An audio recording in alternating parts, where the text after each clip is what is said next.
Hey sassy lady, this is Matri, एक social media marketer, एक mother and a simple yet sassy woman just like you.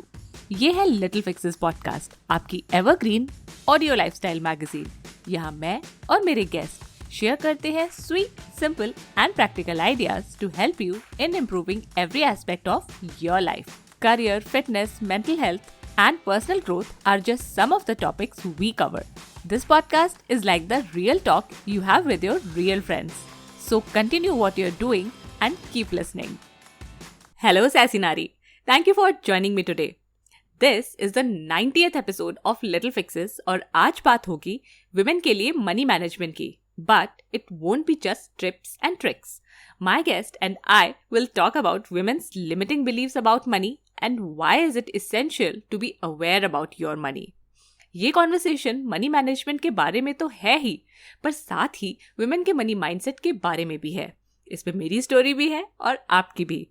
Money management simplify करने के लिए मैंने episode 25 किया था एंड मोर रिसेंटली मैंने फाइनेंशियल ट्रॉमा पे डॉक्टर गौरव डेका के साथ भी एक एपिसोड किया था. ये दोनों एपिसोड्स मैं इस एपिसोड के डिस्क्रिप्शन और शो नोट्स में लिंक कर दूंगी. आज का एपिसोड थोड़ा हटके है और बहुत ही फन एंड रिलेटेबल वे में आपके फाइनेंस से रिलेटेड आइडियाज को अपग्रेड करेंगी मेरी guest Neha Singh. She is the founder of Womanista. With her platform, Neha is empowering women to manage their money matters. Womanista has conducted over 100 workshops impacting over 5,000 women, including partnerships with corporates like Z Entertainment, Make My Trip, Lean In Network, colleges like LSR, Gargi, and JMC. Womanista has recently been featured as an equal pay ally by UN Women India. इतने accomplished expert को तो सुनना बनता है. So let's welcome Neha. Hi Neha, I'm thrilled to have you on Little Fixes. Hi Maitri, the pleasure is totally mine. So Neha, जो हमारा इससे पहले वाला एपिसोड है, like this episode is coming out on 20th May और हमारा 5th May वाला जो एपिसोड था उसकी गेस्ट का नाम भी नेहा था, तो we are having 2 Nehas in May. I think एक जनरेशन में सब पेरेंट्स का फेवरेट नाम नेहा ही था, so I'm very used to this.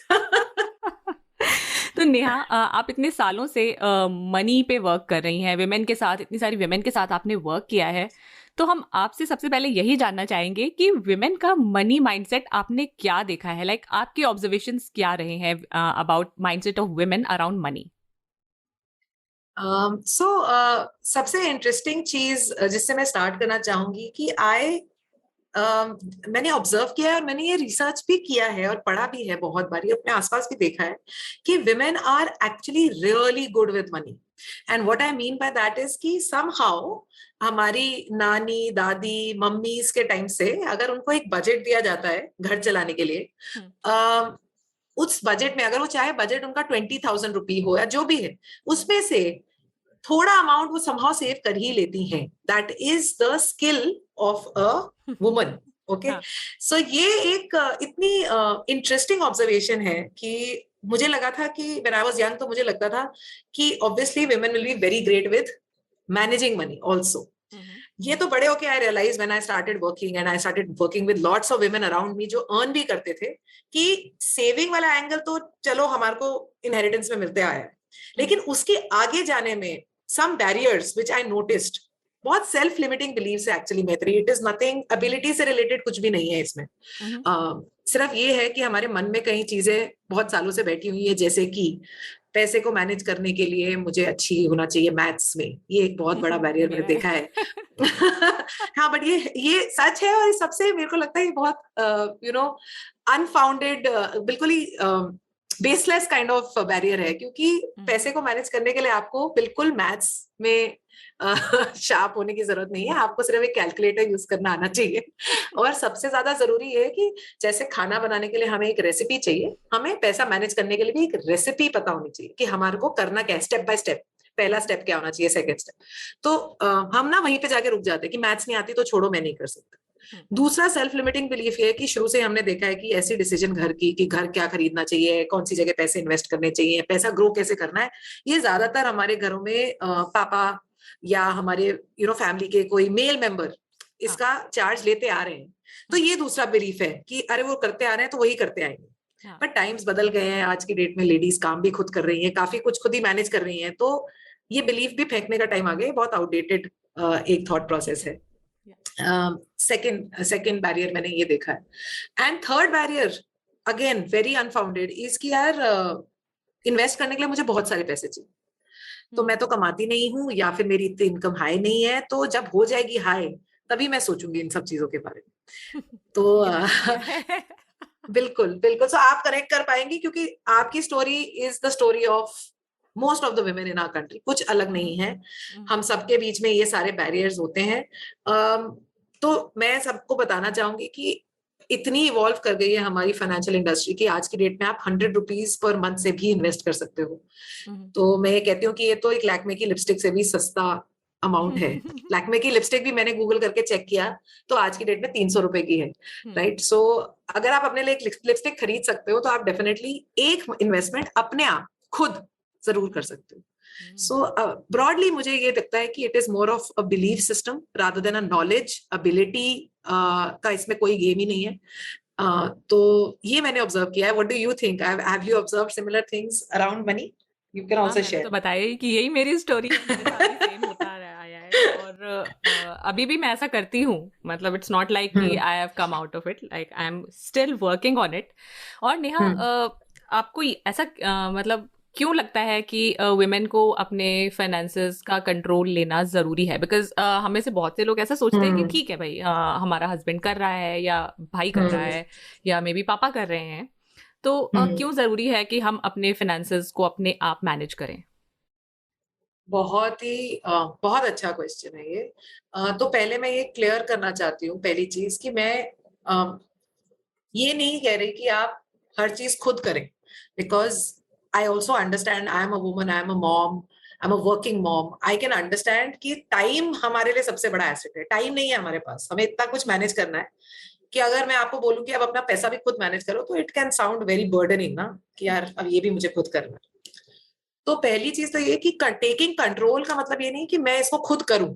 Taking control का मतलब ये है कि मैं इस टॉपिक को लेके ब्लाइंड होना बंद कर दूं। जो हम ब्लाइंड खेलते हैं ना कि ये लो पैसा और कर दो कुछ भी, मुझे नहीं पता। और यही है एटीट्यूड, यही है कि बस यार मैं कमाती चलूंगी, तुम कर लो इसका कुछ, कोई कुछ कर दे इसका, you know. So taking control means कि यार कोई कुछ करने की जगह ask questions and be aware. That is the first thing which I am saying कि we need to be as women, we need to be more aware. जिस तरह से हम अपने बच्चों की एजुकेशन को लेके, अपनी फैमिली की हेल्थ को लेके अवेयर है ना कि यार किस टाइप के तेल में खाना बनना चाहिए, किस टाइप की स्कूल में हमें अपने बच्चे को भेजना चाहिए, करेक्ट। अब वहां पे हम पढ़ाते तो नहीं है लेकिन हमें पूरा इंफॉर्मेशन है, अवेयरनेस है। इस टॉपिक में जाके हम समाव अवेयरनेस भी नहीं चाहते, हम चाहते हैं बस हमारे ऊपर से कोई ये बर्डन ले ले। सो taking control means two things. One, becoming aware, what is my family's budget, what is my family's insurance, which are the places जहां हम as a family invest करते हैं और क्यों, क्या ऐसे और बेटर ऑप्शंस हैं जो मैं सजेस्ट करना चाहूंगी अपनी फैमिली को ताकि वो अपना पैसा और अच्छे से ग्रो कर पाए। तो पहला पॉइंट है कि पहले अवेयरनेस लाइए। और दूसरी चीज, not only with in your family, आज की डेट में बहुत ऐसी सिचुएशंस है जहां women are pretty much in situations जब वो अपना घर खुद ही चला रही है। Let's say number of single young girls who decide not to be married is growing. Number of married women today who are getting divorced and becoming single is also growing. This is data and this is the truth of our country. Okay. Number of situations where women are left alone in the sense they are widowed, right? Where they might be having to manage all the inheritance on their own. ये situation भी global truth है कि women outlive men. मैं आपको ये data points दे रही हूँ just to make you aware कि ये सच है। देखो आप मानो या ना मानो लेकिन ये तो हो ही रहा है। तो उन सिचुएशंस में भी I feel finances empower you. आपको ये नॉलेज होना बहुत जरूरी है क्योंकि बाहर से कोई आके आपके पैसे के लिए बेस्ट डिसीजन नहीं ले सकता, आप ही ले सकते हो। So awareness and then hence after that control कि मैं ही इसकी डिसीजन बेस्ट ले सकती हूँ। This is what we are talking about. Okay, तो फिर मेरे पास एक किसी ने फिर मुझसे ये पूछा कि हमने अपने लिमिटिंग बिलीफ से बाहर आने की कोशिश की और अपने फाइनेंसेस का कंट्रोल भी लिया, बट पहली चीज़ पे आके लोग अटक जाते हैं कि कितना जो परसेंटेज है हमें सेव करना चाहिए, कितना परसेंटेज स्पेंड करना चाहिए, कितना परसेंटेज इन्वेस्ट करना चाहिए। इसमें क्या रेशियो हो सकता है जो बेस्ट हो अपने फाइनेंसेस को स्ट्रीमलाइन करने के लिए? ओके, सो स्टार्टिंग पॉइंट अगर बताऊं, सिर्फ स्टार्टिंग पॉइंट पर्सपेक्टिव से, कि अगर मैं एक बिल्कुल बेसिक लेवल पे शुरू करना चाहती हूँ, तो there is one principle which is called the 50-30-20 principle. Okay, 50-30-20 का मतलब ये है 50% आपका जो खर्चा है वो होना चाहिए आपकी नीड्स पे. नीड्स को मैं थोड़ा सा एलैबोरेट कर देती हूँ. नीड्स का मतलब ये है ऐसी चीजें जो कल को मेरे घर में इनकम नहीं भी आए तो भी मुझे ये खर्चे करने ही होंगे. जैसे कि घर का, अगर आप रेंट पे रहते तो रेंट, अगर आप खाना खाते हैं तो ग्रोसरीज, अगर आपके बच्चे हैं तो उनकी स्कूल की फीस, अगर आपको कोई दवाइयों की जरूरत है तो मेडिसिन का खर्चा. ऐसे जो एक ऐसे खर्चे हैं जो मेरी नीड है, ठीक है, वाईफाई का खर्चा, ये सब चीजें, right. 30% should be going towards your wants. Wants का मतलब ये है कि ये लग्जरी है मेरे लिए, मतलब पैसे खत्म हो जाए या इनकम बंद हो जाए, सैलरी कल को बंद हो गई, तो ये वाले खर्चे जो है इनको तो मैं जीरो भी कर सकती हूँ. जैसे कि शॉपिंग. एंड हमने देखा ही है कोविड के टाइम में कई फैमिलीज जिनमें सैलरीज कट हो गई या जॉब लॉस हो गया, ये सारे खर्चे सबसे पहले चले जाते हैं बाहर, कि चलो इस महीने हम शॉपिंग नहीं करेंगे, राइट. या हम शॉपिंग करेंगे तो पहले हम 10,000 की करते थे, अब हम सिर्फ 2-3 हजार की करेंगे. बजट उसमें हम कंस्ट्रेंट ला सकते हैं. गिफ्टिंग हो गई, बाहर जाके खाना वीना खाना, पिक्चरें देखना, मतलब इंडल्जेंस, ये होती है wants, right. So this should be 30%. क्या बचा? 50+30 80. सो जो बचा है 20% से आप अपनी सेविंग ऑब्लिक इन्वेस्टमेंट, मतलब यही पैसा आप सेव करेंगे और इसी से आप आगे अपनी इन्वेस्टमेंट्स बनाएंगे. This can be the starting principle. So मोटा मोटा 20% मिनिमम सेविंग करना is a good practice. Okay. और जैसे कई बार होता है women के साथ कि मान लीजिए हस्बैंड भी अर्न कर रहे हैं and he is taking care of the needs of the family and the woman is not spending much on the needs. तो क्या उस सिचुएशन में we can change this ratio, like maybe we can Absolutely. spend more or maybe we can invest more, like what do you think? In that situation, if you ask me, definitely not just in the situation जैसे कि जहाँ husband earn कर रहे हैं, but also very young girls जो अभी अपने parents के साथ रह रहे हैं, और वो घर की इन सब खर्चों पे नहीं करते, तो मैं सजेस्ट करती हूँ कि you should be a little bit more aggressive with yourself. मतलब आप almost up to 50% आप सेव कर सकते हैं. बट अगर आपको वो शुरू में डिफिकल्ट लगता है, आपकी हैबिट्स नहीं बनी है, अभी अभी आपकी हैबिट्स खराब है कि आप सारा पैसा खर्च देते हो, तो फिर भी मैं I would say start with 20 and you can give yourself target that all the way up to 50. If you want to be aggressive, आप 50% तक भी सेविंग और इन्वेस्टमेंट स्टार्ट कर सकते हो. And I have seen such girls जो young age में काफी अग्रेसिवली इन्वेस्ट करते हैं ताकि आगे जाके उनको बेनिफिट मिले. Okay. Because see, Maitri, the game is of time, you know, more than return on investment. जो हमें लगता है, that's again another myth, कि लोगों को लगता है कि सिर्फ return on investment is what matters. The one thing which is the secret recipe in growing your money is time. The earlier you start, there is no competition to that fact. कि अगर आप शुरू जल्दी time अपने money को time they grow करने के लिए, it will create wealth for you. But अगर आप late start करें और highest return भी generate करें, even then you cannot beat somebody who has got the advantage of time. So एक जैसे एक बहुत ही popular example है, मैं नंबर से आपको ज्यादा ऐसे इंटिमिडेट नहीं करना चाहती, बट काफी कॉमन एग्जाम्पल्स आपको ऑनलाइन भी मिलेंगे. बट जैसे कि अगर किसी ने 25 साल की उम्र से स्टार्ट किया, से 10,000 रुपए इन्वेस्ट करना, जो भी अमाउंट था, एंड किसी और ने 35 से स्टार्ट किया, मतलब 10 साल का गैप था. सो उनका amount at the age of 50, जिसने 25 पे स्टार्ट किया, उसका amount will almost be double of the person who started at 35. मतलब यू आर सेइंग लिटरली कि एक के पास होंगे लगभग से, I am giving you a number for example, अगर 35 ईयर ओल्ड के पास 3 करोड़ है, तो 25 साल वाले के पास 6 करोड़ होंगे. That's the power of time. और उसी को हम ओवरलुक करते हैं, हम वेट करते रहते हैं, आई डोंट नो किस चीज की, कि हम जब बड़े होंगे, जब हम रिस्पॉन्सिबल होंगे, जब हम सोच पाएंगे, जब मेरे मन की इच्छा, जब मैंने सारी लिपस्टिक्स खरीद ली जितनी थी खरीदने वाली, तब मैं सोचूंगी, you know what it is, you know what I am trying to say is कि we are putting unnecessary delays to this process. Okay. जबकि मुझे लगता है it's only about the mindset, that is why you are delaying it, और कुछ नहीं है. So true. और आपसे बात करके मुझे भी लग रहा है कि ये माइंडसेट से ही आता है. जैसे मेरे साथ होता है कि I have a very unpredictable income being a solopreneur. तो कई सालों से, like I have been a solopreneur for almost 8 years now, और मुझे यही लगता था कि जब मेरी इतनी इनकम हो जाएगी तब मैं सेव करूंगी, बिकॉज अभी तो I earn merely a fraction of what my husband does, तो मुझे सेव करने की क्या जरूरत है, जितना आ रहा है उड़ा दो। ठीक है, अभी भी जब जैसे मैं स्पेंड करती हूँ तो मुझे लगता है कि मेरी इनकम तो अनप्रेडिक्टेबल है, मे बी नेक्स्ट मंथ आए ना इतना, तो मैं क्या करूंगी, इससे अच्छा सेव ही मत करो, या फिर मे बी 1,000 रुपए सेव कर लो, ठीक है 1,000 तो मैं सस्टेन कर लूंगी, ज्यादा ऊपर जाने में डर लगता है कि क्यों बढ़ाऊं, मान लो नहीं आया नेक्स्ट मंथ तो मैं ये SIP दे ही नहीं पाऊंगी। तो ये जो माइंडसेट है या ये जो सिचुएशन है, what do you think about it, कि ऐसी सिचुएशन में हम क्या कर सकते हैं जो वुमेन अपना स्मॉल बिजनेस रन करती हैं? बहुत I am तो like connecting to each of your questions because यार इतने हमें ऐसे questions मिलते हैं। तो सबसे पहले तो एक point मैं कहूंगी, even before I suggest what amount etc.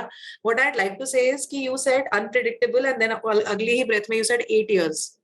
तो 8 साल की इनकम का पैटर्न जो अगर आप देख लो तो डेफिनेटली आप एक पैटर्न निकाल सकते हो कि मिनिमम से मिनिमम आप हर महीने में कितना कमा चुके होगे। मतलब आप लोएस्ट ले लो, 8 साल is a long time period, right, for you to reflect back कि यार मुझे पता है कि वर्स्ट सिनेरियो में भी 5,000 तो आ ही जाते हो, कुछ एक नंबर होगा जरूर जो आप एवरेज निकाल सकते हो कि एवरेज अमाउंट ये है। उस एवरेज का भी 10% 20% जो है वहीं से स्टार्ट कर लो, वहीं से स्टार्ट कर लो। आपने 1,000 रुपए बोला, मैं मान ही नहीं सकती कि आपके पास अगले महीने अगर 1,000 रुपए नहीं आते तो आप इन्वेस्टमेंट नहीं कर पाओगे। मैं नहीं मान सकती ये बात कि आप अपने घर के बजट से अपने हस्बैंड से लेके 1,000 रुपए की इन्वेस्टमेंट कंटिन्यू नहीं कर पाओगे। I disagree with this. It's again like I said, it's a mindset principle कि 1,000 रुपए अगर हमें शॉपिंग करनी है तो उसके लिए तो हम सब जगह से बोरो भी कर लेते हैं कि यार जरा देना तो एक्स्ट्रा, तुमने गिफ्ट नहीं दिया था मुझे, पिछले साल का बर्थडे गिफ्ट पेंडिंग है, होता है कि नहीं? बट अपनी इन्वेस्टमेंट के लिए वील नॉट से कि नहीं यार मेरी एक SIP चल रही है, इस महीने में 1,000 नहीं डाल पा रही, can you please provide me, next month I will pay you back. What is the difference? What is the difference? The difference is you don't feel this investment is important first. The second is you also feel, many times I have noticed women feel this, यार मेरे 1,000 रुपए से मैं क्या ही बना लूंगी। मेरे यही फीलिंग है ना, मेरे 1,000 रुपए मैं कर भी लूंगी तो क्या ही बन जाएगा उससे, ना मैं उससे घर खरीद पाऊंगी, ना मैं उससे, मतलब हमारे दिमाग में वो है कि it is inconsequential. हाँ. Correct? So this is the other piece. Again, if you want me to show you some numbers, 15 साल में 15,000 रुपए अगर आप 15% पे इन्वेस्ट करो, you can build your first crore. सिर्फ 15,000 रुपए हर महीने डालने से। अब अगर आपको करोड़ नहीं चाहिए, इस नंबर को 1 0 कम कर दीजिए। अगर आप 1,500 रुपए डालोगे 15 साल के लिए 15% पे, तो you can build 10 lakh rupees. 10 lakh rupees एक लेडी की सेविंग्स पर्सपेक्टिव से कम तो नहीं है मेरे हिसाब से, सिर्फ 1,500 रुपए हर महीने डाल के। you're right. हाँ, तो माइंडसेट की बात है। हम अपने आज के लिए सोचते हैं और हमें लगता है हमारा फ्यूचर कोई और देखेगा, वो मेरे हस्बैंड का काम है। तो जब तक हम वहां से नहीं निकलेंगे तो क्या एम्पावरमेंट और क्या इंडिपेंडेंस, आप बताओ। This is also true. तो फिर नेहा, मेरे पास एक बहुत ही इंटरेस्टिंग क्वेश्चन आया था जिसमें किसी ने मुझसे पूछा how to save money. I think you have kind of answered it, but do you have anything more to say on this topic? Yes, I'll tell you, as a few tips, the way I'm giving, few tips I'm giving practical. I hope you find them practical. How to save money? The 2 principles which have worked for me. I'm saying after you have overcome these feelings कि मेरे को save करना चाहिए, जरूरी है, etc. वो तो है ही, right? But बहुत 2 simple tips मैं practice करती हूँ आज भी। One is कि मेरा savings और मेरा spending का account अलग है। I have 2 bank accounts. Okay. One account is जहाँ पे मेरी सारी payments आती हैं, जिनको मैं use करती हूँ अपने खर्चे के लिए, जहाँ पे मैं बजट बनाती हूँ अपना कि यहाँ से मेरे सारे खर्चे होंगे, ठीक है।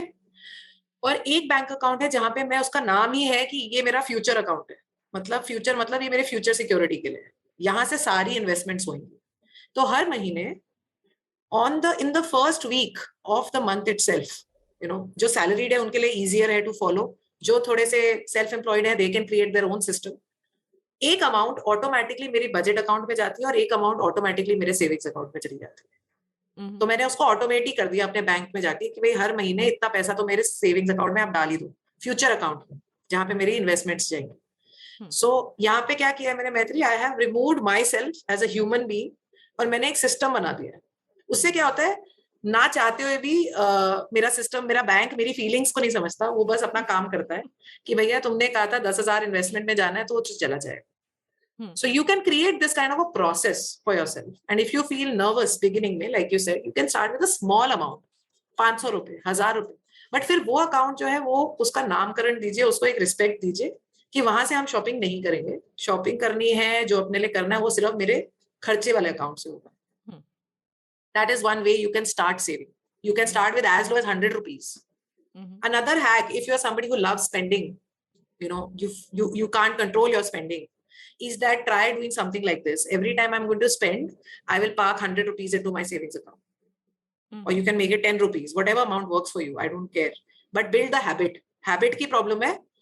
बाकी habit और system बन जाता है, उसके बाद तो कोई दिक्कत नहीं. Okay, these are some great tips और आई थिंक हर कोई इनको फॉलो कर सकता है. तो हमने सेविंग की आदत भी डाल ली और अपना मनी माइंडसेट बना रहे हैं धीरे धीरे. फिर बात आती है फाइनेंशियल गोल्स बनाने की. या मे बी वो पहले कई लोग सेट करते हैं और मेरे जैसे लोग हैं पहले सोचते हैं कि सेविंग शुरू करें उसके बाद गोल्स बनाएंगे. तो जो ये फाइनेंशियल गोल्स हैं ये कैसे बना सकते हैं? Very interesting. So financial goals actually बहुत ही इंपॉर्टेंट है. किस पर्सपेक्टिव से कि काफी बारी लोग हमसे पूछते हैं मैं कहाँ इन्वेस्ट करूँ, right? Lot of people, this is the first question actually. So any good expert or trained expert will tell you that they cannot recommend any investment to you till they know two things. One, कि ये पैसे का time period क्या है आपके लिए, मतलब आप कितने टाइम तक ये पैसा इन्वेस्टेड रखना चाहते हो. एंड सेकेंड, कि इस पैसे से रिलेटेड रिस्क आप कितना लेना चाहते हो. So these are called time to goals and your risk profile. Okay, so financial, तो क्योंकि मेरे को आपको ये एडवाइस देनी है तो मैं आपसे ये 2 क्वेश्चन पूछूंगी. ऑटोमेटिकली इसका मतलब ये है कि फाइनेंशियल गोल क्रिएट करने के लिए आपको एक टाइम पीरियड डालना उस अमाउंट के अगेंस्ट जरूरी है, और अपना रिस्क अटैच करना कि फॉर एग्जांपल अगर मैं अपनी बेटी की एजुकेशन के लिए इन्वेस्ट करना चाहती हूँ तो मैं अपने एडवाइजर को ये बताऊंगी कि भाई मेरी बेटी आज 9 years की है, अगले 8 साल का टाइम लीजिए, she'll be 17 by then, so 8 years I have, so I have given a time period to that money, right? And the second thing they'll ask me is how much risk you want to take. So I'll say this is a long time period. I can take moderate risk, not too much risk, because I don't want to miss the goal also. Correct? I don't want to fail in this. I can't tell my daughter कि sorry बेटा सारा पैसा डूब गया, अब figure out करेंगे क्या करना है, right? So it is a very important thing for me to identify कि इस गोल के लिए मैं रिस्क कितना ले सकती हूँ. इसको हम ऐसे भी सोच सकते हैं कि मेरे लिए कितना हाई प्रायोरिटी है या लो प्रायोरिटी है. एक प्रायोरिटी देना कि ये बहुत हाई प्रायोरिटी है भाई, इधर मैं एक मॉडरेट रिस्क प्रोफाइल लेके चलना चाहूँ. सिमिलरली एक मेरा गोल हो सकता है कि मुझे एक BMW खरीदनी है. That can also be my goal, and I can put a time period कि मैं 3 साल बाद खरीदूंगी, but this is a very low priority goal for me. I would like to take a lot of risk here कि ठीक है, अगर बन गए पैसे तो ठीक है, नहीं बने तो भी ठीक है, I am not missing out on anything, I will figure another way, फिर देख लेंगे, राइट? सो ये होती है प्रोसेस एक सपने को, ड्रीम को गोल में कन्वर्ट करने की. You have to attach a time period and you have to attach a risk profile और a priority to this goal, and basis that you will get the right advice. और ये काम unfortunately मैत्री बहुत ही कम, India में बहुत ही कम advisers, agents, brokers आपके लिए करेंगे. ये काम आपको खुद ही करना पड़ता है. इसके लिए आपको या तो फाइनेंशियल प्लानर अपने लिए रखना पड़ेगा, जैसे जो हम एक सर्विस देते हैं इन वुमनिस्ता, where we do something called financial coaching for women, जहां हम उनको हेल्प करते हैं to create these kind of goals etc. Or you will have to create this on your own, and then you have to link कि कौन सा advice, कौन सी investment आपके लिए अप्रोप्रिएट है, क्योंकि जनरली आपको फाइनेंशियल प्लानर, फाइनेंशियल एजेंट तो बस प्रोडक्ट बेचेगा. ओके, तो फाइनेंशियल गोल्स हम लोग अपने रिटायरमेंट के लिए भी बनाते हैं, एंड आई थिंक मेरे लिए रिटायरमेंट वाला फाइनेंशियल गोल सबसे ज़्यादा स्कैरी होता है. मुझे लगता है कि after a time when there will be no salary at least for my husband, तो हम लोग उस चीज़ को कैसे अपनी जो लाइफस्टाइल है उसको सस्टेन कर पाएंगे. तो ये जो रिटायरमेंट के लिए इन्वेस्टमेंट है वो कैसे करना चाहिए, या फिर ये भी सिचुएशन बेस्ड होता है and there is no one size fits all, मतलब. लेकिन हाँ, मुझसे एक क्वेश्चन पूछा गया था कि how to invest for retirement. First thing is very important to know how much I will need in retirement. So that is the first question to ask yourself. कि अमाउंट कितना होना चाहिए, and like you rightly said, it is a scary number. So काफी हद तक काफी लोग इस नंबर को देखना ही नहीं चाहते, सुनना ही नहीं चाहते, पता ही नहीं करना चाहते, क्योंकि हम सबके लिए ये नंबर काफी स्कैरी होता है. I wouldn't deny कि it's a very big number. It will be like 4 crores, 5 crores, 8 crores, 10 crores, depending on your I heard lifestyle. mine a few days back. मेरे हस्बैंड के कुछ फाइनेंशियल कोचिंग हुई थी उनके office में, वहां पे हाँ. उनसे बोला गया लिखो, and he told me like क्या. So it is definitely, I don't know मतलब कितना होगा, but it must be a very big crores. उसके आगे crores जरूर होंगे बहुत सारे, जीरो बहुत सारे होंगे उस नंबर के आगे for sure. तो है ना, है कि नहीं है? हाँ है ना नंबर. हाँ. तो I'll give you 2-3 tips, okay, on this. Tips meaning system or method which one can try. One is um, starting from first salary, 10% to go towards retirement minimum. That is one thing. But ये बहुत ही theoretical rule है, क्योंकि बहुत मैंने देखा है जो first salary से कोई रिटायरमेंट का सोचता ही नहीं है. 22-23 ईयर ओल्ड के दिमाग में कहाँ रिटायरमेंट आती है? रिटायरमेंट हमें आती है जब हम एक्चुअली रिटायरमेंट के आसपास हो जाते हैं. लेकिन ये वो है ना, I give this example in my classes also कि आप क्या स्किन केयर वगैरह के बारे में कभी कुछ पढ़ते हो कि स्किन पे? many episodes also on skin care. Very nice, है ना. तो you will know the answer to this कि if you have ever asked any skin care expert की एंटी रिंकल क्रीम कब लगानी चाहिए, तो क्या कहते हो? तो कहते हैं किस start एज as से? early, कि कई बार 25 पे भी बोल देते हैं कि जल्दी स्टार्ट करोगे तो बेनिफिट लॉन्ग टर्म होगा. कोई ये बोलता है आपको कि 60 पे एंटी रिंकल क्रीम स्टार्ट करने से बेनिफिट होता है?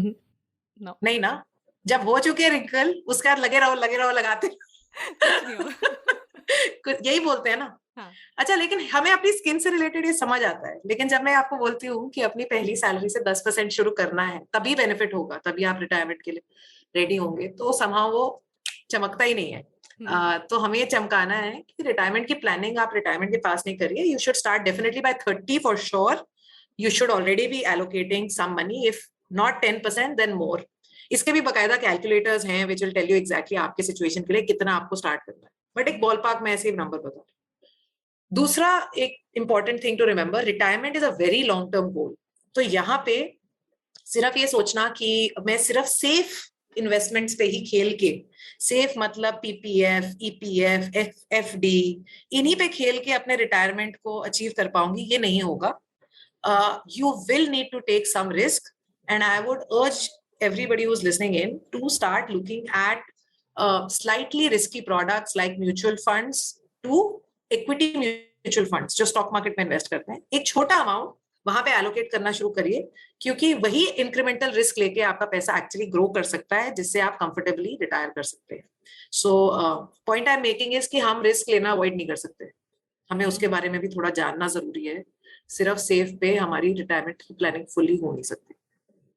एक जमाना था जो लोग घरों पे रियल एस्टेट के बेसिस पे भी कर लेते थे इसको, कि प्रॉपर्टी खरीद ली, बहुत सारी प्रॉपर्टी खरीद ली, आज भी करते हैं.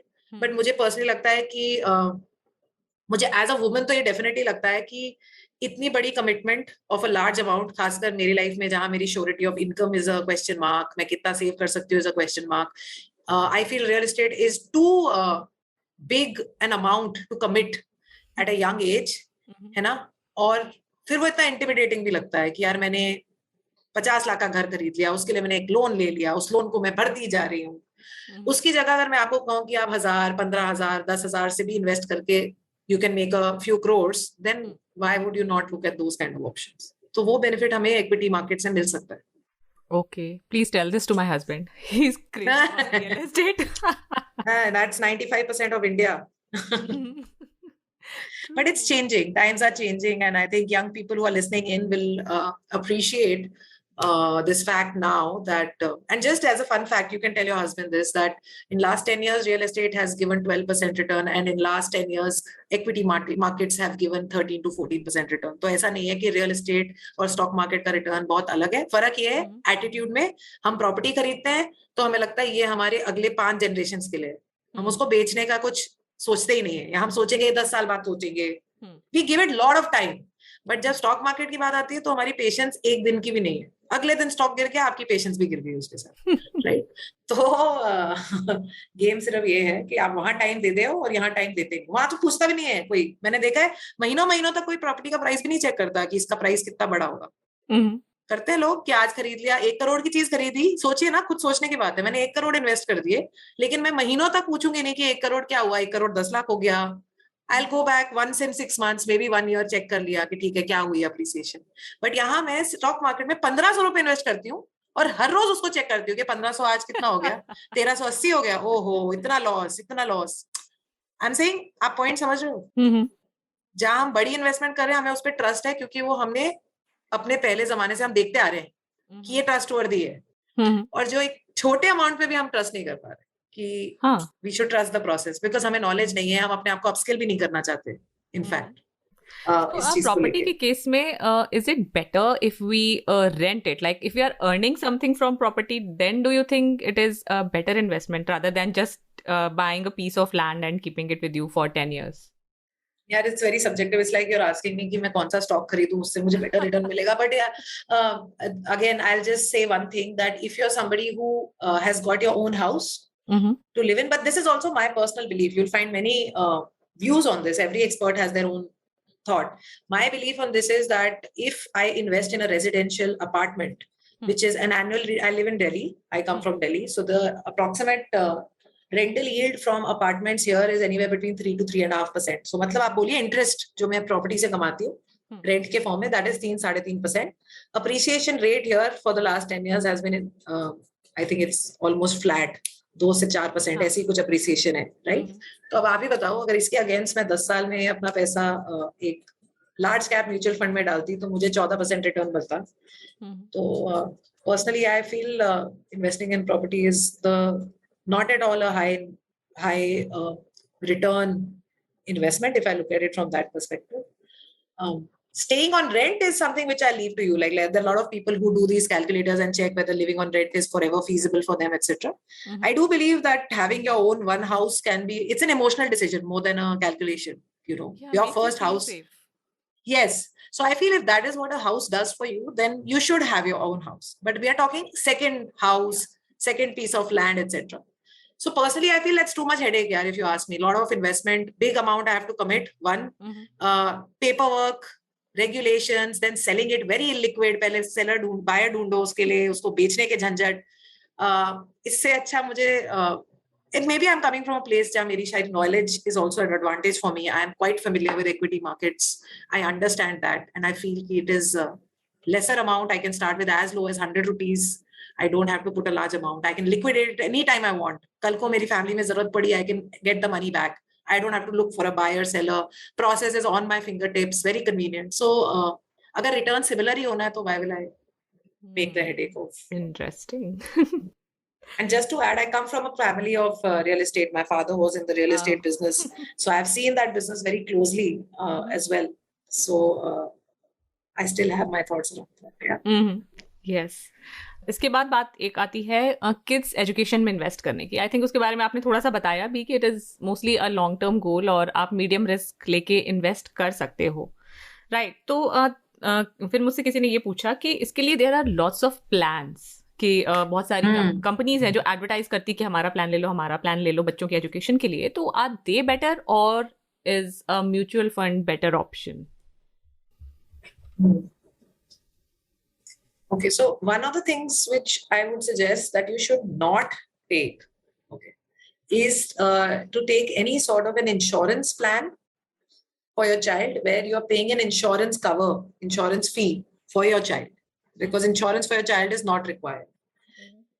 काफी ऐसे प्लान्स हैं जो क्या करते हैं, they are providing cover to the parent कि in case आप नहीं हो तो भी आपके बच्चे के लिए एक अमाउंट सिक्योर रहे। इस केस में I look at it as a matter of discipline, honestly, more than return. Returns आपको शायद म्यूचुअल फंड्स में बेटर मिल जाएंगे या फिर कोई प्लान्स अगर अच्छे हों बाहर उनमें कंपेरेबल मिल जाएंगे। बट अगर आप ऐसे इंसान है जो डिसिप्लिन नहीं मेंटेन कर पाते अपने मनी हैबिट्स को लेकर, बाय डिसिप्लिन आई मीन कि जब तक आपके ऊपर एक प्रीमियम वाला एक कोड़ा नहीं पड़ेगा कि हर महीने आपको इतना देना है या हर साल इतना देना ही है, आप नहीं कर पाओगे। I would always look at mutual funds. I find them as very convenient investment product. But I respect if somebody has discipline वाला प्रॉब्लम की उनको आदत नहीं है तो ले सकते हैं वो थोड़ा सा एक long term plan. But personally, if you ask me, I always suggest going for mutual funds because lower charges, better returns, more flexibility, So I don't know if I've given you a clear answer. नहीं, it's a clear yeah, answer actually. और yeah. I also feel कि जो आपने बोला कि discipline मुझसे नहीं हो पाता, तो I prefer कि एक प्लान होना चाहिए, बट मेरे हस्बैंड बोलते हैं कि नहीं, mutual funds give better returns, तो let's focus on that. Yes. So that's because he understands the market probably better. So he will have that choice. But one thing I'll say for sure, अगर आपको sales pitch ही दी जा रही है कि child के लिए करो, तो वो तो उसमें तो कभी don't fall for that. Focus on the return, focus on the time duration, and insurance company जहाँ पे आपसे extra charges ले रही है cover के लिए, वो जरूरी नहीं है. उसके लिए आप अलग से एक insurance cover भी ले सकते हो. You don't need to combine the two. Okay. So this conversation so far has been really eye-opening for me, and I'm sure for my listeners also. तो हमने जो SIP में इन्वेस्ट करने की बात की, तो I think this has covered कि एज अ होम मेकर भी आप इन्वेस्ट कर सकते हो. जो आपने बताया कि आप 300 रुपए के खरीदते हो, उसकी जगह 100 रुपए से इन्वेस्ट करना स्टार्ट कर दो. और this was much asked question कि how can I invest as a homemaker. Neha हमें नेहा ने बता दिया है कि आप ऐसे भी स्टार्ट कर सकते हो. Now SIPs sound very intimidating to a lot of women जिनका कोई फाइनेंशियल बैकग्राउंड नहीं है, जिन्होंने कभी इन्वेस्ट नहीं किया है. अभी तो I think it has become very easy with lots of apps out there. Yes. हाँ, तो किसी ने पूछा how to invest in SIP. Do you have anything to add? How to invest in SIP तो सिंपल है. I think आज की date में बहुत सारी एप्स हैं, जैसे कि अगर आप पेटीएम यूज करते हैं तो पेटीएम मनी करके एक ऐप है उनकी, ईटी मनी ऐप है, जीरोधा का सुना है अगर तो उनकी एक ऐप है कॉइन करके, वो म्यूचुअल फंड्स में इन्वेस्ट करने में हेल्प करती है. ग्रो करके ऐप है, कुवेरा करके ऐप है. आप अगर एप्स में भी बिलीव नहीं करते, आपके अपना जो बैंक है, HDFC bank, ICICI bank, Axis bank, SBI bank, इन सब की भी एप्स हैं, करेक्ट.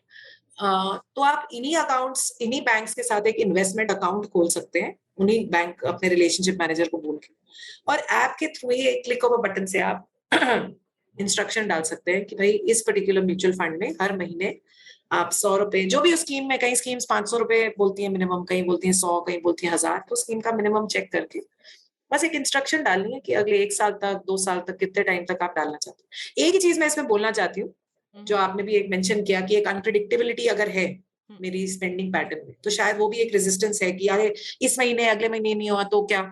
तो ये मैं क्लियर कर दूं कि SIP में कोई पेनल्टी नहीं लगती अगर आप एक महीने की SIP मिस कर दो. ओके. सो जैसे इस महीने आपके बैंक अकाउंट में 1000 रुपए थे, अगले महीने नहीं थे, आपकी SIP एक, और आपने उसमें एक ऑटो पे का फीचर डाल दिया कि ऑटोमेटिकली भाई मेरी बैंक से डेबिट कर लेना, मुझसे मत पूछना, क्योंकि हो सकता है मेरा मन बदल जाए, तो आप ऑटोमेटिकली करना. बट मेरे बैंक में उतने पैसे नहीं थे ऑन दैट डे, राइट. तो आपकी SIP अगले महीने, मतलब the month after that, again it will hit your bank account and ask. So basically आप एक महीने की SIP मिस कर गए हैं, आपको कोई पेनल्टी नहीं लगती, और ऐसा नहीं कि ऑटोमेटिकली अब SIP बंद हो गई. It's not like the LIC premium की पॉलिसी बंद हो जाएगी अगर आपने डिफॉल्ट कर दिया है ना, वैसा नहीं है. ओके. सो ये एक इंपॉर्टेंट पॉइंट है to know. And the second important point है कि कई बार अगर मेरे साथ भी ऐसा होता है कि मिस हो गई, तो और मुझे दिख गया कि अरे मिस हो गई, लेकिन 15 दिन बाद थोड़े पैसे आ गए मेरे अकाउंट में, तो मैं जाके खुद ही उसी इन्वेस्टमेंट, उसी म्यूचुअल फंड में एक वन टाइम इन्वेस्टमेंट कर देती हूँ. एक बोलती हूँ कि अच्छा ये एक्स्ट्रा पैसे ऐड कर दीजिए ताकि मेरी इन्वेस्टमेंट चलती रहे. शायद उस दिन नहीं थे, बाद में आ गए, तो एक वन टाइम करके मैंने कंटिन्यू कर दिया. So your discipline is maintained basically. You can always do that as also. और आई थिंक एप्स सभी चला सकते हैं, दे आर वेरी इजी. अगर हम लोग पूरे दिन इंस्टाग्राम चला सकते हैं, तो आई थिंक थोड़ा सा ग्रो और ईटी भी चला सकते हैं. I agree. और मान लीजिए हम किसी इन्वेस्टमेंट एजेंट के थ्रू इन्वेस्ट करना चाहते हैं, तो what are some of the questions that we should ask them before investing in a plan they are suggesting? Very nice. So सबसे पहले I will list out 3 to 4 questions which I think should be a good starting point. सबसे पहले तो before you entertain any agent, थोड़ा उनका background जरूर check कर लीजिए. बैकग्राउंड का मतलब ये है कि क्या वो रजिस्टर्ड एजेंट हैं, if they have carry any credential, because हर एक प्रोडक्ट पे एक रजिस्ट्रेशन प्रोसेस है जो सेबी ने सेट करी है. तो ये हम किसी गलत एजेंट या फ्रॉड के चक्कर में ना फंसे, उसके लिए एक रिक्वायरमेंट होती है कि भाई आप क्या सेबी रजिस्टर्ड एजेंट हैं, आपके पास सेबी रजिस्ट्रेशन का नंबर है, आप वो बता सकते हो, आप पूछ सकते हैं वो कितने सालों से ये काम कर रहे हैं, जस्ट एक बैकग्राउंड एक चेक करने के लिए, राइट। दूसरी चीज जो उन्होंने आपको सजेशन दिया है, आप चेक करिए कि ये जो प्रोडक्ट वो आपको सजेस्ट कर रहे हैं, इसमें जनरली वो आपको अच्छी साइड दिखाएंगे, मतलब इस प्रोडक्ट में पिछले सालों में इतना रिटर्न बना के दिया है, एक्सेट्रा एक्सेट्रा। आप उनसे ये चेक करिए इस प्रोडक्ट में सबसे खराब रिटर्न क्या दिया है, वर्स्ट रिटर्न। सो जनरली वो आपको हाईएस्ट रिटर्न पे पिच कर रहे हैं, आप उनसे वर्स्ट रिटर्न चेक करिए कि what would be the worst return this product has given in the past. What you're trying to do basically, Maitri, is you're trying to get an idea about the risk in the product. What is the risk that I face, right? That's the second thing you can ask your agent. The third thing you can ask your agent is that what is going to be the exit option? मतलब इससे मुझे निकलना है तो क्या मुझे कोई penalty देनी है, कोई लॉक इन पीरियड है इसका? खासकर ये इंश्योरेंस प्लान्स में बहुत लोग हैं जो इंश्योरेंस प्लान खरीद तो लेते हैं इन द फियर, लेकिन जब उन्हें पता चलता है कि अरे मेरे को तो पैसे 5 साल बाद ही मिलेंगे, या 5 साल बाद के बाद भी अगर मुझे निकलना है तो मुझे सिर्फ 30% पैसा ही मिलेगा, मैंने जितने प्रीमियम दिए उसके 30% मिलेगा. सो this is called surrender value. So you should ask these questions. What is the exit? And if I have to surrender, then what is the surrender value of this product? Right. The third very important question that you should ask your agent is कि जो आप product suggest कर रहे हैं ये जो है ये इन्वेस्टमेंट रिलेटेड प्रोडक्ट है या इसमें कोई इंश्योरेंस का भी एंगल है. काफी बारी लोग इंश्योरेंस प्रोडक्ट को एक गारंटीड रिटर्न इस तरह के वर्ड यूज करते हैं, लेकिन वही नहीं बताते कि एक इंश्योरेंस प्रोडक्ट है. तो सबसे पहले तो आप ये पूछो कि ये इन्वेस्टमेंट प्रोडक्ट है कि ये इंश्योरेंस प्रोडक्ट, क्योंकि इंश्योरेंस प्रोडक्ट के अपने चार्जेस होते हैं, एडिशनल चार्जेस उसमें रहते हैं. ठीक है. और लास्ट क्वेश्चन जो इंडिया में हम लोग सब काफी घबराते हैं लोगों से पूछने के लिए कि भाई how much are you earning, इस प्रोडक्ट को मुझे बेचने के लिए आपको क्या कमीशन मिलता है? कुछ कमीशन मिलेगा आपको, right?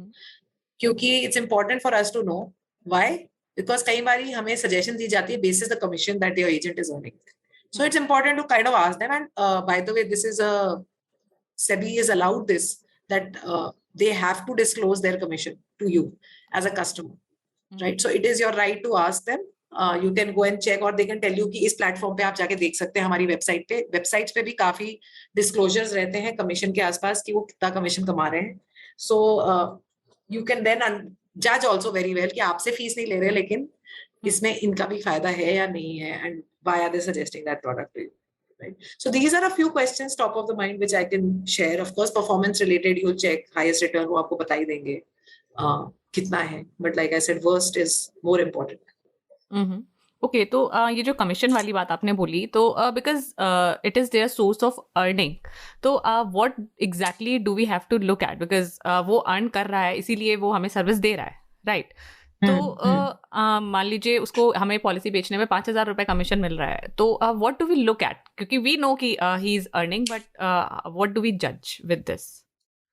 Okay, good point. So if you just speak to say 2-3 agents, कोई आपको म्यूचुअल फंड डिस्ट्रीब्यूट कर रहा होगा, कोई आपको इंश्योरेंस बेच रहा होगा, अगर आप 1-2 लोगों से पता कर लें, and you don't ask them 5,000 कमा रहे, ask them as a percentage. Okay, so all commissions are given as percentage, कि आप 5% कमाओगे या 10% कमाओगे. तो पहली चीज तो म्यूचुअल फंड सजेस्ट करते टाइम अगर उसने आपको 5 फंड सजेस्ट करे, तो काफी फंड्स है जिनकी commission within the funds ही अलग होती है. एक फंड सजेस्ट करने का कमीशन 1% है और एक फंड सजेस्ट करने का कमीशन 5% है. तो आपको वहीं धीरे धीरे आइडिया होगा, पहली बारी तो नहीं होगा, but once you get the idea कि किन फंड्स पे कितना वो कमा रहे हैं, then you get to know कि अच्छा इसीलिए शायद हो सकता है कि एक नया फंड, काफी बारी जो नए फंड्स आते हैं, न्यू फंड्स, उनको पुश किया जाता है बिकॉज उसमें काफी नया ज्यादा कमीशन वो एजेंट कमा रहा है. तो इस टाइप के कंपैरिजंस आपको थोड़े और क्लियर हो जाएंगे. आपका इंश्योरेंस एजेंट क्यों आपको आपके पीछे पड़ के आपको लॉन्ग टर्म प्लान में क्यों बांधता है? Because not only for your first premium but for all your premiums every other day pay, it is an income for them, right? So if your agent is earning 40% upfront and then another 10%, 20%, 30% and आप कमा रहे हो 5% return, तो आपको सोचना चाहिए कि आप ये फायदा किसका है, आपका है कि उनका है. ओके, मतलब ये चीज तो एक्सपीरियंस से आएगी, थोड़ी सी एक्सपीरियंस से आएगी. एंड परसेंटेजेस पूछ के थोड़ा वो डिस्क्लोजर्स आप वेबसाइट्स पे भी देख सकते हैं, अगर वो, या एटलीस्ट उन्हें अगर वो डायरेक्टली नहीं बता रहे, उन्हें बोला कि कहीं हम जाके चेक कर सकते हैं ऐसा कुछ इन्फॉर्मेशन, तो आप बता दीजिए हमें, हम वहां चेक करना चाहेंगे. That way. Okay. So, are there any mistakes that we should be aware of when we are investing? Yes, few things, and let's talk specifically around, say, if you're a beginner in investing, if you're investing for the first time. एक common mistake जो है वो ये है कि depending blindly on tips, जो भी हमें कोई सजेस्ट करता है हम उसको ब्लाइंडली फॉलो करने लगते हैं. Okay. Second common mistake that I've noticed is that we are resisting any new product which is being told to us. कोई नई investment option आई तो हम उस पे पहले ही we are rejecting it without doing any analysis या without studying it at all या without asking any questions कि नहीं नहीं ये चीज तो मैं करती नहीं हूँ, ये मुझे इसके बारे में पता ही नहीं है. तो that is one another mistake कि ऐसी वाली बात है ना कि अगर it's resistance to any change, right? अगर मुझे कोई सजेस्ट कर दे कि एक नया फोन ले लो तो मैं पहले ही मना कर दूंगी नहीं नहीं मेरा जो पुराना फोन है वही सही चल रहा है. करेक्ट. तो बट आप नई टेक्नोलॉजी के साथ अपने आप को एडवांस करते हो, वैसे ही इधर रेजिस्टेंस दिखाने की इतनी जरूरत नहीं है. क्वेश्चंस पूछने की जरूरत है, सही क्वेश्चन कि क्या रिस्क क्या है, रिटर्न क्या है, टाइम पीरियड क्या रहेगा, etcetera. Right. Third mistake is कई लोग ग्रीड में आके मतलब लालची होके they get into the stock market, ठीक है, without doing any sort of learning. मतलब इसमें कुछ अपना टाइम नहीं लगाते नॉलेज बिल्ड करने में, किस तरह से उनको ये करना है, और फिर वो लालच में आके सोचते हैं कि जल्दी पैसा बन सकता है यहाँ पे और उसमें घुस जाते हैं. तो ये थर्ड बिग मिस्टेक है कि खुद इस चीज को करने की कोशिश मत करिए, पहले ड्राइविंग सीखिए फिर ही सड़क पे गाड़ी चलाए. ऐसे सोच के कि आज मैं निकल जाऊंगी गाड़ी लेके और जल्दी पहुंच जाऊंगी, बट गाड़ी चलानी तो आती नहीं है, तो एक्सीडेंट होएगा और फिर आप घबरा जाओगे कभी भी गाड़ी चलाने से. राइट. ओके, तो टू अवॉइड दीज मिस्टेक्स जो नेहा ने बताई हैं, और नेहा अब हमें ये बताइए कि मस्ट टू क्या है जो हर किसी को ध्यान रखना चाहिए जो भी अपने फाइनेंसेस से रिलेटेड है. सबसे पहला मस्ट डू तो ये है कि अपना बजट बनाना जरूर सीखिए, क्योंकि सबसे पहली रेजिस्टेंस या लोग मैंने देखा है बजट ही नहीं बनाते अपना. मैं ये नहीं कह रही कि आप एक एक पेनी का हिसाब रखो, बट एक return budget, not mental budget कि हाँ मुझे मोटा मोटा पता है माइंड में. एक रिटर्न बजट जरूर आपको उतनी रिस्पेक्ट तो देनी चाहिए अपने पैसे को कि आप उसको ट्रैक करें थोड़ा सा. सबसे पहला मस्ट डू आई वुड से for every woman, however good you are with your savings, is to write out a budget. Because I'll tell you a very soft aspect to money, not specifically only to enhance your savings. This is the aspect which I feel more from a mindset behavior perspective. कि many times we feel that we don't want to spend on certain things. या कई लोग कहते हैं, मुझे कहते हैं हम तो बहुत ही कम, बिल्कुल हमारी नीड्स बहुत कम है, हमें ना शॉपिंग का बिल्कुल शौक ही नहीं है और हम बहुत फ्रूगल है. लेकिन जब वो पहली बार अपना बजट लिखते हैं तो वो रियलाइज करते हैं कि एक्चुअली वो फ्रूगल होते होते भी 50 to 60% खर्चा कर रहे हैं शॉपिंग. कई बार ऐसी चीजें होती है हमारे माइंड में हम कुछ और हैं और एक्चुअली हमारे खर्चों पैटर्न में हम कुछ और है. Right. So that is why very mentally to align yourself to understand. कई बार हमारी एक आदत बन चुकी है फालतू की खर्ची करना, बेफालतू की, मतलब हमारे पास ऑलरेडी कुछ है, हम बार बार वो खर्चते रहते हैं, खरीदते रहते हैं. एक ये आदत है, बुरी आदत. वो सब थोड़ी अवेयरनेस से आती है. Budget is nothing but awareness statement. It's a mirror which is showing you कि व्हाट इज योर रियलिटी. जैसे मैं एक एग्जांपल देती हूँ, मेरा पर्सनल एग्जांपल है कि मैंने कुछ टाइम पहले डिसाइड किया कि मैं बहुत अपनी हेल्थ पे फोकस करूंगी. You know, I want to become fit. That was my objective. मेरे दिमाग में ऐसा ये गोल था मेरे लिए. एंड जब मैंने अपना बजट देखा उस महीने, अगले महीने, 2-3 महीने में पैटर्न ऑब्जर्व करती रही कि मेरे माइंड में मेरा गोल है मैं फिट होंगी, लेकिन मेरे बजट में मुझे दिख रहा था कि almost 10% of my income I am putting towards eating out, unhealthy eating habits. Right. तो मैंने रियलाइज किया कि ये तो बिल्कुल कनेक्टेड ही नहीं है. गोल कुछ और है और स्पेंडिंग पैटर्न कुछ और है, बिहेवियर कुछ और. तो मैंने एक रूल बनाया कि अगले महीने से जो ये एक्स्ट्रा पैसे मैं दे रही हूँ खाने की तरफ, बाहर खाने में, मैं इसी पैसे को पहले से एक फिटनेस सब्सक्रिप्शन में मैंने डाल दिया. अपने लिए एक योगा इंस्ट्रक्टर के लिए मैंने वहां पे फीस दी और मैंने अपने घर पे एक योगा इंस्ट्रक्टर बुलाना शुरू किया, ताकि जब मैं अपना अगले महीने का बजट देखा मैंने, तो मुझे थोड़ी तसल्ली हुई कि okay, I am spending where I want to spend. What my goal is, I am spending towards that goal. So this is why I feel कि budgeting is so crucial as a must do. The second must do is to attend classes. take some lessons, okay, and take lessons in person. खासकर don't just think कि free में इतना कुछ मिल रहा है, क्योंकि अभी तक मिल रहा होता और आप ले रहे होते तो आप फ्री में ही ले लेते ना सब कुछ. तो कॉन्शियसली जैसे कोई भी चीज हमें अच्छे से सीखनी है तो हम एक टीचर के पास जाते हैं, वैसे I would suggest must do है. जिस तरह हमने कोई भी स्किल अक्वायर किया है, वैसे ही फाइनेंस का स्किल अक्वायर करने के लिए go into a lesson, go into a class, because then only you will be able to learn the right ABC about this. And the third must do for every woman is to ask questions. We spend a lot of our energy, our time to earn money, okay? And it is our right as educated, smart women to ask questions, whoever is managing our money, be it your husband, be it your father, be it your agent वाले uncle, be it your कोई भी है. ये जो है ना एक habit की मैं ब्लाइंड खेलूंगी, मेरे को नहीं पता, ये चेंज करने के लिए you have to start asking, क्यों यहाँ पे क्यों इन्वेस्ट कर रहे हैं, इससे क्या फायदा है मुझे, वो दूसरा एक प्रोडक्ट था उसमें क्यों नहीं इन्वेस्ट कर रहे. These kind of questions are very simple questions to ask. इसमें क्या है, आप पूछोगे नहीं तो आंसर मिलेगा कैसे. राइट.